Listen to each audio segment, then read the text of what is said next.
All right, man. Right now, recapping live after the Spence versus Crawford fight. And yeah, hear me out. Thank y'all for coming in. Thank y'all for watching YFM Sports. So we had made a video a couple days ago predicting the fight, predicting Errol Spence versus Bud Crawford. And I'm trying to tell you right now, I did not expect it to go this way. I thought and I predicted that Crawford would win. And the reason why I said that was a few different things. A couple of those things that I mentioned was the fact that Bud had the speed advantage. I thought that also Bud had the style advantage because he's a switch hitter. But as you can see, if you watch this fight, he stayed mostly in southpaw the entire fight. And I'm trying to tell you, I did not expect for this to go down or for Arrow to go down in the first round off of a jab. But I have no idea why Errol Spence was reaching. He was reaching this entire fight, and Errol Spence's mechanics were piss poor at best.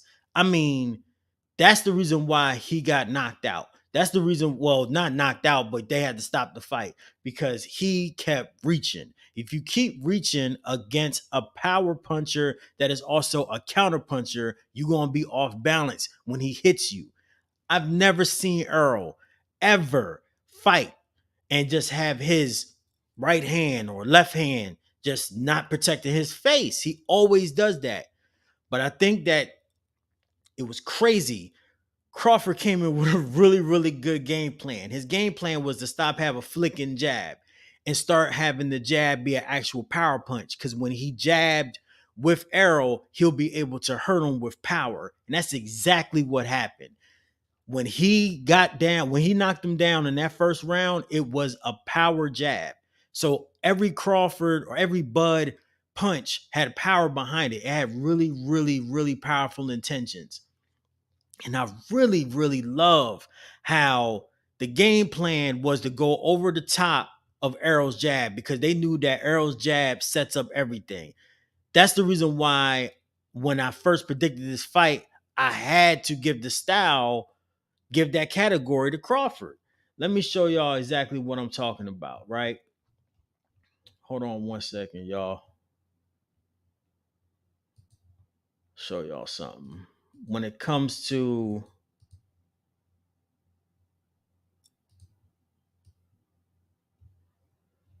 hold on, y'all. I can look at this punch right here, right? That punch right there, that is a counter punch, right? That counter punch right there, you can see by the way that Arrow was off foot. He was off balance, and that's the reason why he got countered. I did not expect that. Even though I believed that Bud was going to win, I thought that this would be a fight that went down like the line. I didn't think it would be a fucking blowout. Like this was a domination. Spence, he won the first round. But after that first round, it was over. And it was really disappointing because I thought that this was going to be a 50-50 fight. I compared this to being a fight that, like, yeah, I can see both of these dudes going down to the wire. I think a lot of people thought it was going to go to decision, and a lot of people probably had Spence going to decision. But this was a straight up ass whipping, man, from the beginning to the end after that first round. So when I'm talking about the ratings that we gave them, right? This is what I'm talking about. We gave Spence and Crawford. This is how we kind of broke it down in the video that we dropped on YFM Sports. Make sure y'all like, make sure y'all subscribe. We said that Crawford had the speed and power advantage, and damn, that shit was true. We also said that the generalship, the style, the generalship, the experience, and chin went to Spence, and that was also true because Spence definitely has an amazing chin because he took a brutal beating. But I didn't think that Crawford would reach this elite level while fighting. I didn't think that Crawford would be able to dominate him with his speed, power, and style. Those things really made the difference throughout the fight. So shout out to Bomac. Like really shout out to Bomac, man. Like that was a hell of a game plan. And I didn't really think that it would be like that. Like I didn't think it would be a domination, but it was.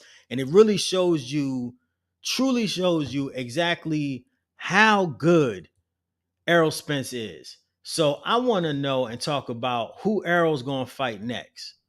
And I personally believe that Errol should not do a rematch with this fight. He's talking about he want a rematch. After the fight, Errol was like, oh, I want a rematch with Bud, but I want to do it at 154. You being a little bit heavier is not going to make a difference in this fight. I'm sorry. We already know that Crawford's, his ability to knock out has moved up with him. He has knocked out now, TKO or knocked out 11 of his past 11 opponents. He have knocked them the fuck out. So there's no way that Errol is going to be able to beat him. Errol Spence Jr. won't be able to beat him. It was a wash. They should not rematch this fight. It's going to be a bloodbath. It's going to be a bloodbath. It's going to look just like Usyk versus Joshua. There is levels to this shit, and he's not there, and it really hurts my heart because I really do like Errol. I love Errol Spence. Now, what should Errol do? Should he retire? No. Should he just stay at welterweight and regain the titles? Because I'm pretty sure Bud's going to relinquish all the titles. Sure, why not? Because he could probably become undisputed that way. And losing to an amazing generational talent doesn't really like make it, to me, it doesn't hurt your resume. But shit, it does look like an ass whipping. And it was an ass whipping. And I feel bad for Errol, but hey, Errol's fucked up some people too. So Bud, who should he fight next? Man, I think Bud should go up and fight the Charlo brother, like he been wanting to. And as you saw, I don't know why, but Charlo was there that whole time in that crowd, just looking at the fight like this. Like, yeah, because he's going. We already know, little Charlo is going to go ahead and fight Canelo in a month or so. I'm pretty sure that's going to be an ass whipping, right? So maybe Charlo can fight Terrence, because Terrence is going to move up to 154. There's no reason for him to be here. He's going to try to conquer another weight division and try to become undisputed and be undisputed champion in 3 divisions. And I really think that he can do it. I don't think there's nothing that can stop him besides age. And he's 35, and I don't think there's no way that Bud is going to be less powerful the older he gets. The last thing to go is the power. So I feel like Earl still can fight a whole bunch of champions. He definitely could fight Boots. I'm not out on Errol. I just feel like it's a different level and a different class. And when it comes to Bud, Bud should move up to 154, man. And he should go ahead and fight Lil Charlo because they got real beef. And I would love to see that. But I think Lil Charlo, not only, there's a lot of stuff going on with that family, but he should definitely, Bud should move up to 154 and fight Little Charlo. The problem is that I think Charlo's really going to get hurt when he fights Canelo in September. That's going to be a problem as well.